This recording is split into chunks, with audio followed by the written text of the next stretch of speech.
Yo, minasama, it's Japan Talks at ngayong araw ipapakita ko po sa iyo ang mga libro na ginamit ko para maipasa yung Japanese Language Proficiency Test or yung Nihongo no Ryukushiken.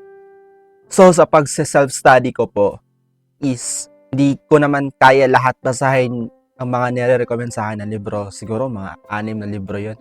So, 2 libro lang po yung ginamit ko, no. Unang-una is ito po yung Sumatome. So, all you need to do, like, kagaya ng sinabi ko sa naunang video ko, is kailangan mong kabisaduhin lahat-lahat ng kanji sa librong ito. Oo, napakaraming kanji ito. I think it consists of 800 plus kanji yata. Mapakita ko sa inyo guys ha. I think nasa 739 kanji. Almost 800. Actually, hindi po siya ganun kadali ikabisado, no? Kasi per kanji kasi is consist of 4 words or 4 na kotoba. So, imagine niyo guys, 739 times pagpalagay times 3. So, ganun kadami yung words or tango na kailangan nyo kabisaduhin. So, kailangan nyo talagang kabisaduhin guys. Kasi kung hindi nyo nakakabisado to, hindi nyo kayang basahin yung paragraph. So, tingnan nyo to siya guys. Ganito siya kadami.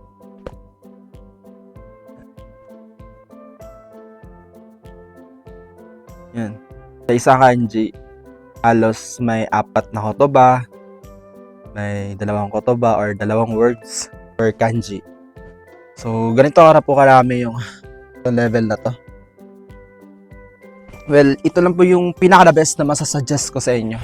Kasi kapag nakabisado nyo na to lahat ng words, okay, ay 101% guaranteed to you na lalabas at lalabas talaga to sa mga paragraphs. Hindi man siya lalabas sa Mujigoy or yung first part, hindi man lahat-lahat, pero at least may bala po kayo. Masasagot nyo rin to yun. Ay 101% guaranteed to you. And then, kapag nakabisado nyo na po tong librong to, each, okay, dito sa Jutsu, isa-isa, sa isang kanji, dito sa Jutsu, nakabisado nyo to lahat. So, mag-proceed na naman tayo sa isang libro na ginamit ko. Ito po yung yan. Ito po yung Zettai Goukaku. Ito lang po guys. 2 lang po yung ginamit ko. Sumatome. Yan. Sumatome. And Zettai Goukaku. Ito lang guys. Wala nang iba. Ito lang yung sikreto ko. Paano kayo pinesa yung GLPT. So, ito libro na to guys. Napakahirap talaga ito. To be honest with you. Kasi unang-una, walang English translation to eh.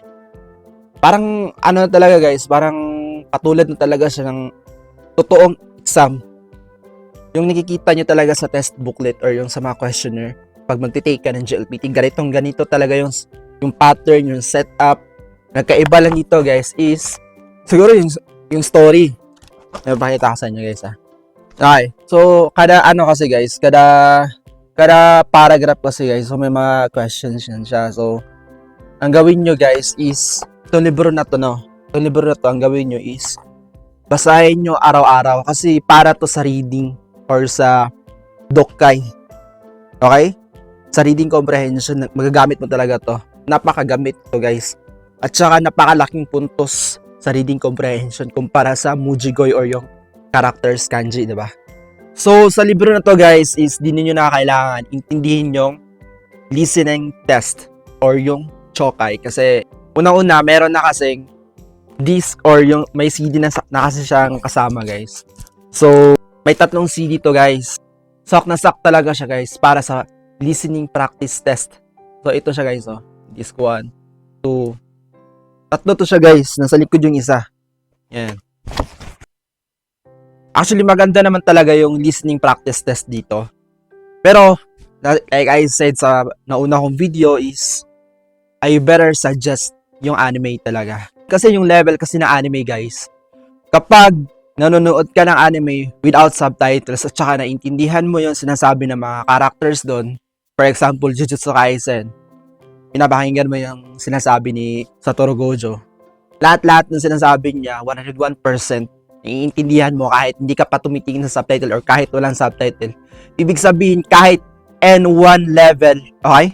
Ulitin ko, kahit N1 level, kayang-kaya nyo po yun ipasa guys, yung listening test na yun.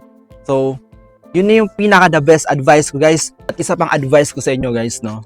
Sa librong to, pag nababasa nyo na lahat ng nakasulat dito, for example, ito sa paragraph na to, kapag naiintindihan nyo na lahat ng story dito sa paragraph, nakuha mo yung story or nagets mo yung story ba, ibig sabihin nun guys, malaki na yung chance na pagdating sa actual, sa GLPT examination, mababasa mo rin yung nakasulat doon sa reading comprehension or sa Dokay. Kahit hindi man sila magkaparehas ng story. Iisa lang yung pattern nito guys. Ganito kahaba, ganito karami. So, kaya nyo yan guys. So, dapat, like I said, araw-arawin nyo basahin. Kung may free time kayo, magbasa kayo. Kung pwede nga, magbasa kayo ng newspaper. Yan yung pinaka-best advice ko sa inyo guys. So, first is, kailangan nyo, like, ulitin ko naman, kailangan nyo na kabisiduhin lahat ng kanji sa librong to. Hindi lang kanji, lahat ng kotoba. So sabihin natin itong librong to, nagkukonsist siya ng 732 kanji. So multiply natin times 3 or times 4, sabihin natin. So huwag kayong mag-alala guys, kahit ganun karami guys, makakabisado nyo rin yun kapag araw-arawin nyo talaga. Okay?